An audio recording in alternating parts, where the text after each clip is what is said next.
Welcome to Iconic Women in Italian Wine on the Italian Wine Podcast.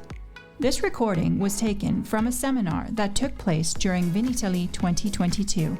Listen in to this unprecedented, unique session that included 2 competing wine writers and 7 renowned wine producers, sharing a stage to tell their stories. This was a meeting of hearts, minds, and wines, a showcase of the communication skills of women who were able to pool their resources and put aside differences to come together for the greater good of the entire Italian wine sector. So I would really open it up to all of our producers, all of our panelists here, to mention if there's something special they would like to say in their winery that they're focusing on, how you're facing climate change. We have wineries from north to south in Italy, and we know that it's a difficulty everywhere. So please, sustainability is the topic. Albiera, I see, maybe? I think the word sustainability is a complicated word to use. This is why I left it very open. In the sense that to somebody it can mean biodynamical, biological. For what I see, in the perspective I see, it is a puzzle made of many things, obviously with the final objective of leaving something better to the next generation. And this goes not only in the field, also in the winery, but also across the workers, across the sales, across lots of parameters. And that I wish that we should have in Italy one certification that says sustainable, because if not, it becomes really difficult to set a space and go along. I literally admire for who manages to do biological or biodynamical. In some area it is difficult, so some wineries should have the option of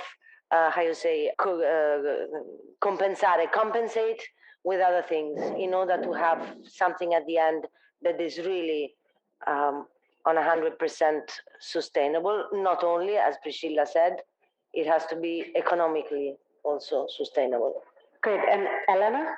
Alison, I try, okay, because I try. And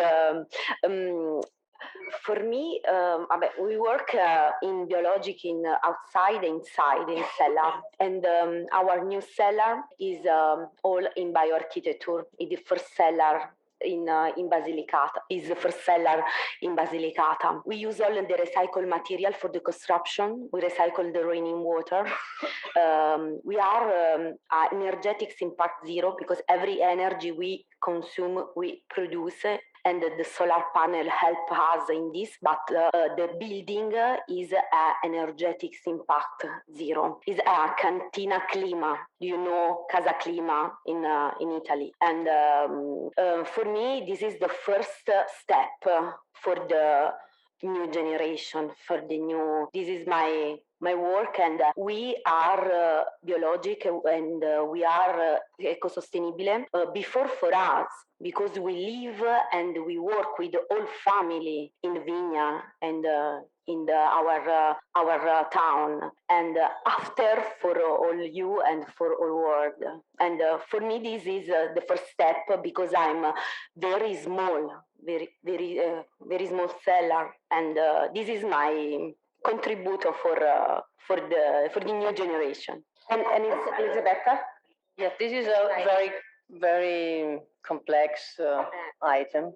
But the first thing, I think, we are farmer, because we are farmer. We are also viticoltori, but we are farmer. We are responsible for the fertility of the soil, which is our richness, not only for making wine, it's for making what we have to eat. And this is not very difficult to do. I mean, further my experience in the last 30 years, working, everybody choose which way, but to be self-producer of the fertility for your soil, which is the main item for the biodynamic method is a very important thing, because the human being forget how important is agriculture, and perhaps in these days, which are very dramatic, which the cost of the fertilizing is, I don't know how much is going up.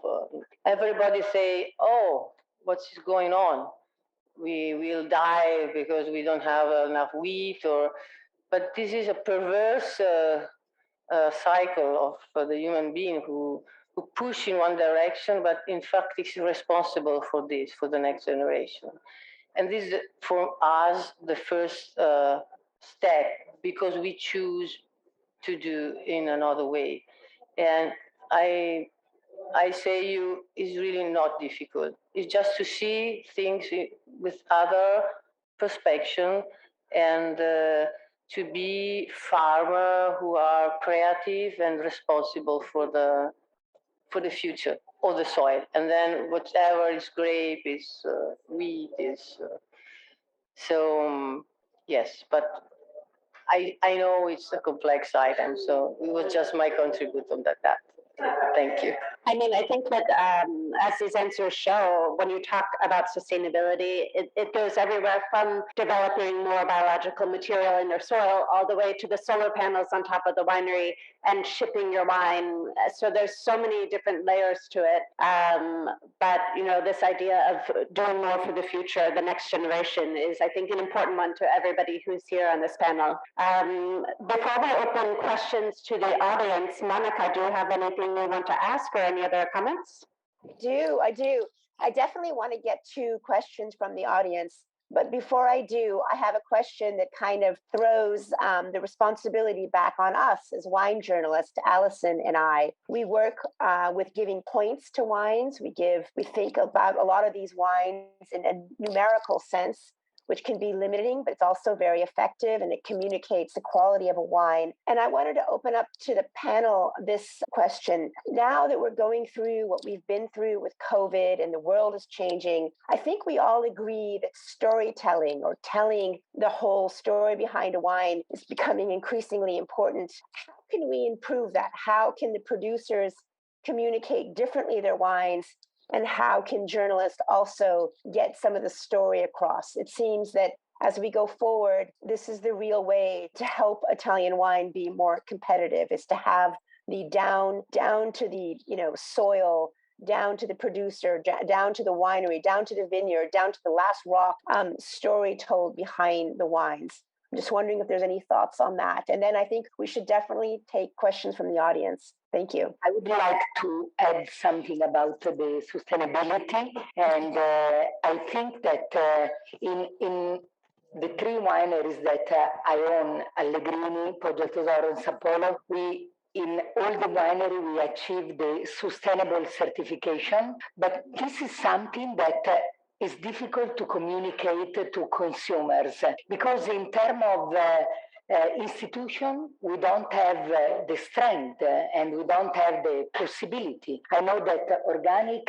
is recognized, but the sustainable certification is something that is going on. And I think that we have to develop more sensitivity on the consumer about this thing. And definitely sustainable organic is a trend that will definitely go on, because we want to respect the environment, is our main task, and we also want to respect the people that work in the vineyard. So we change completely our approach to the viticulture in the last 10 years. Yeah, I'm sorry, we're going to get to Monica's question. I could just reply to that at Wine Spectator, we have talked many times over many years about wanting to write about sustainability, about organic, about biodynamic.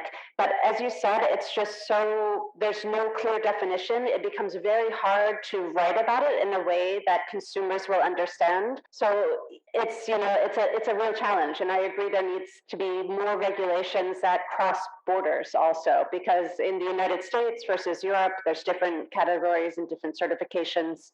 Chiara, you wanted to add something? Yeah, I was saying, doesn't matter the certification. certification or the law, whatever. I'm worried that we are almost too late. The change of the environment, the change of the weather is here to stay. So I don't know if we are still on time, but we have to move, to act. Don't even talk about, just everybody has to do their own part. I think we all do at this table, I know we all do organic, biodynamic, who cares? What is important is we do respect our environment, we behave well, and it's important that normal people do it. We cannot expect the big boss of the world would care about that. They are taking us into a war, they are taking us into the disaster, so I think we have to do we have to move now, I think. Yes, definitely. Monica, do you want me to address your question to somebody specifically? You can be a teacher and call on them. Basically, I just wanted to ask, how can we improve communication of wine, especially since we're dealing with iconic women? How do we tell the stories better? Maybe, yeah. I mean, maybe to extrapolate, all of you are communicating about your wines right now and have done a great job, and this is why you're iconic women. What have been some of your challenges and successes, perhaps, and how should we help you with that storytelling? No, I think that the way to communicate better is not just to speak about our production, but to speak about the territory where we live and the value that we have. In Italy, we have beautiful arts, we have beautiful cities, we have beautiful monuments. We have cities that, like Verona, for example, it has a Roman, medieval, and Renaissance city. So we have to put the product, the agricultural product, and not just wine, in a cultural context. And this is, for me, is the future of the Italian wine production.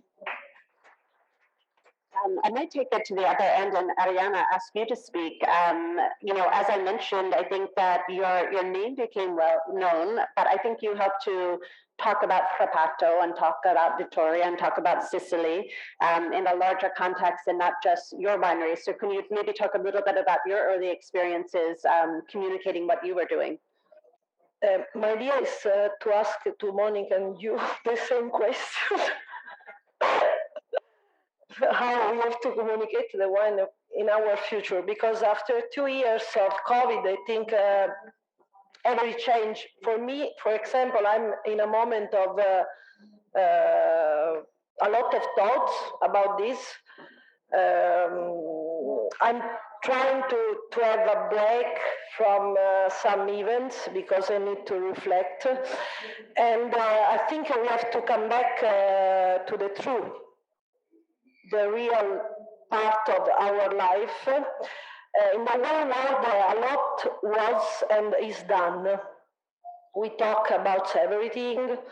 Now is the moment of sustainability, so we are talking about this. And in a side, I'm very happy because everybody is trying to do the best they can in their farm. So it's very good. I'm also part of a new group in Sicily that is called Sustain. It's a foundation. We are trying, because sustainability is a personal journey, but is also something that we have to do in group. So in this moment of my life, I'm trying to help also other producers in Sicily to transform their idea to make wine and to manage their farm. Also in cooperative, because if we change 2,000 vineyards in a cooperative, we are changing a lot of hectares of vineyards, no? So I'm trying to work in this, but I have no idea what is the future of the wine now about communication. I think we have to do what we feel. I feel myself more in the production, so I will be in the place where I be comfortable with myself. And the most important thing is to concentrate our work in our place work really in the agriculture that we choose to have, and trying to bring our method to other people, and to transform step by step, because it's not very easy.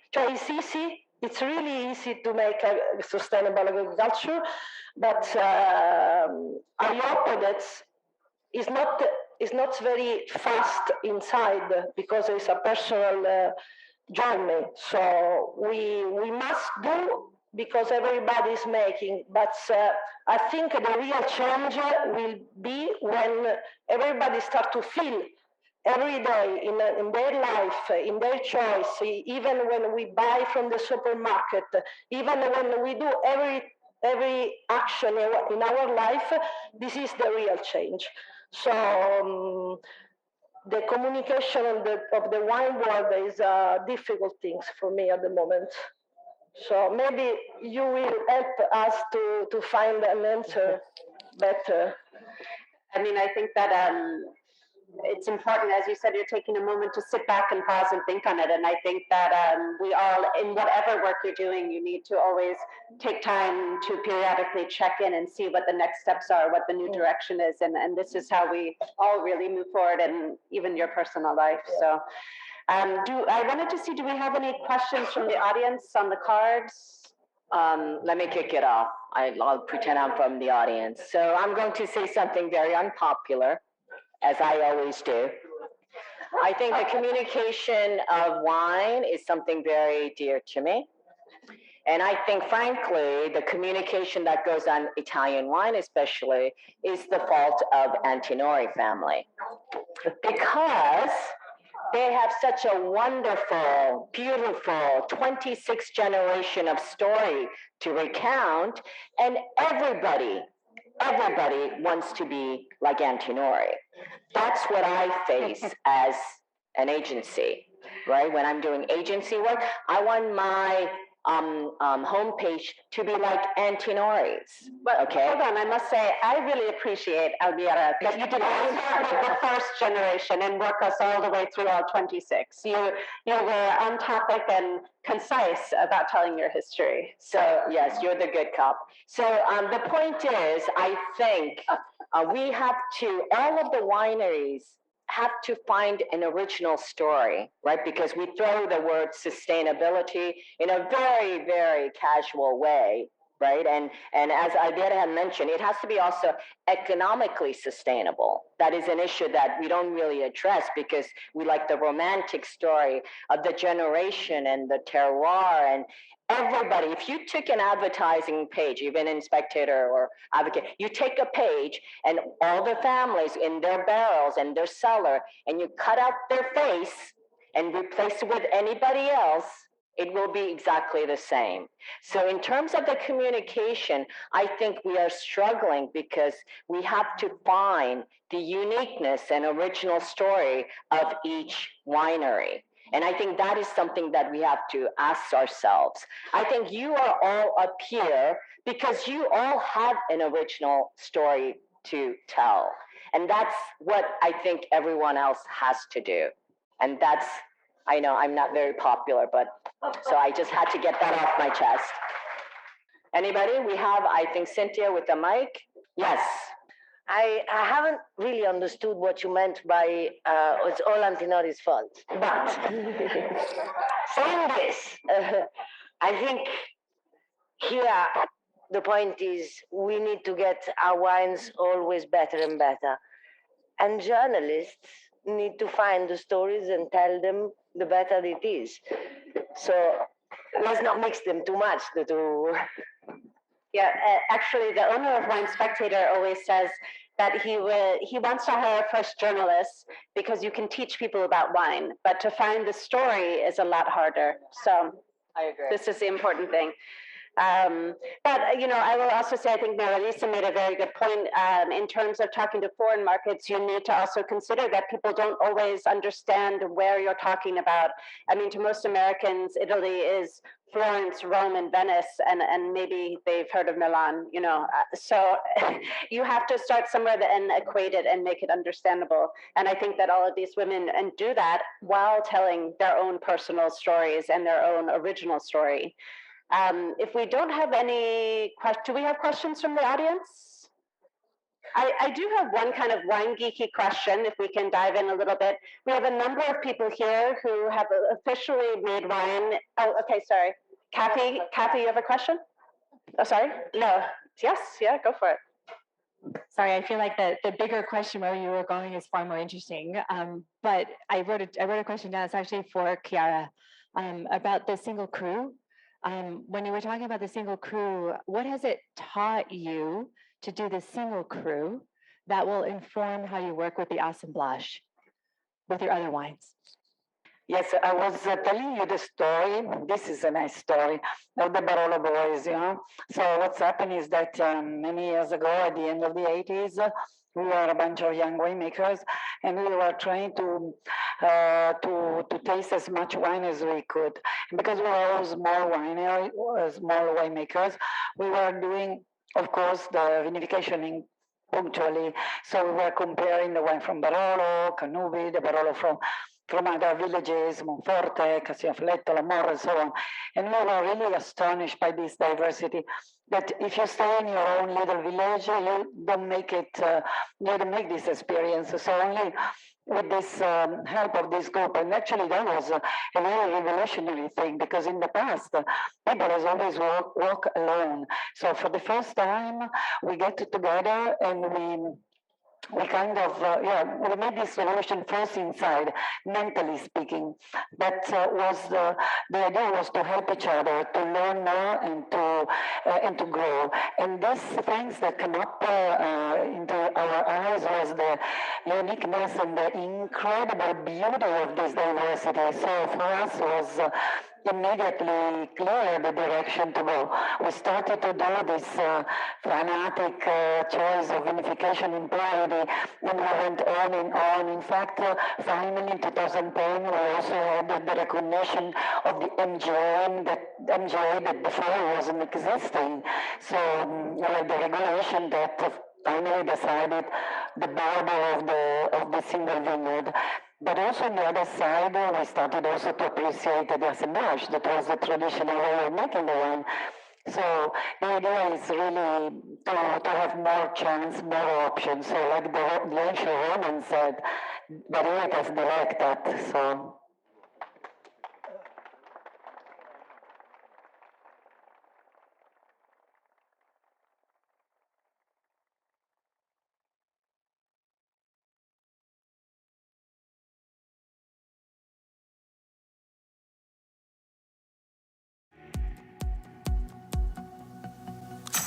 Listen to the Italian Wine Podcast wherever you get your podcasts. We're on SoundCloud, Apple Podcasts, Spotify, Himalaya FM, and more. Don't forget to subscribe and rate the show. If you enjoy listening, please consider donating through ItalianWinePodcast.com. Any amount helps cover equipment, production, and publication costs. Until next time, cin cin.